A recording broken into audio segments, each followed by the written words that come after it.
No one ever tells you how difficult it's going to be to make content, especially if your face is in it.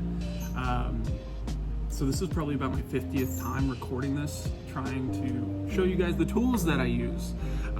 So please appreciate the effort that I'm putting into it. My name's Isaac. I own and operate Walk the Plank Customs. Again, just trying to show you the tools that I use here because it was much requested, and I'll try to be as quick as possible too, but I ramble a little bit sometimes. So we'll jump right in. This is a walnut hollow wood burner. I use this to melt plastic. It is adjustable, however, I turn this thing all the way up. Don't need adjustments. This is I don't know the word for it. It's a brass wool. I use that to clean the tip off. Then also I have PPE, keep the fumes and dust out of my system. A ruler, because that comes in handy for a bajillion things. 2 different X-Acto knives because these come in hand for a bajillion things. However, I mainly use this to cut the fine line tape that I use to do my border outline. And then I'll use this one to remove any burrs that my rotary tool may create. Scissors, because everybody needs scissors for anything. This is my favorite tool. This is my Fordham. This is a rotary tool, similar to a Dremel, but it's a brushless electric system, so it's a lot quieter, it spins a lot faster, and with higher speeds, generally, you can get some better control when you're cutting, especially in straight lines. Then we have some bits for the rotary tool. This guy is called a Dremel 106 bit. I use that to cut in the trench for the border and then also to pull back the trench to give that recessed look after the hand stippling is complete.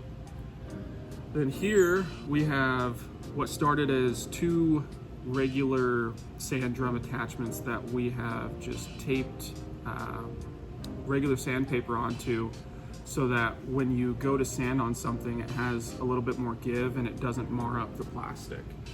We'll use multiple different grits for that. Then we have a cotton buffing wheel. This will just add a nice polish after you get through the really high grits of sandpaper. Just give it a nice shine, it looks awesome. And then lastly, the one that everybody was curious about. This guy, I swear I haven't been giving you guys just lazy answers or I just don't want to answer. This is genuinely like an Amazon no-name special. I think if you just look up 1-inch sanding disc Dremel attachment, this should come up. It'll come with like a bajillion different grits and a couple of other attachments, but this will just fit in your standard Dremel. I think they even have larger sizes. But yeah, again, I promise it wasn't just a lazy answer. It's just, that's what it is. So those are the most important tools for myself when I'm doing framework. There's a bunch of other guys in the industry that will have, you know, a different cutting bit, a different type of wood burner that they use, a different rotary tool. And it's really all like homegrown, you know, like these are the tools that I like to use. They're what works for me. If you have other tools at home, I started with a $10 Dremel, which it wasn't even Dremel brand. It was just a Harbor Freight thing that my buddy had, and I said, "Ooh, cool, we're gonna cut some plastic." So whatever you want to start with, there's dudes that'll start with wood carving tools to cut out their borders and a whole bunch of other stuff. So I mean, it's really infinite. But yeah, this is what I do day in and day out. Thanks for your interest, guys. Bye.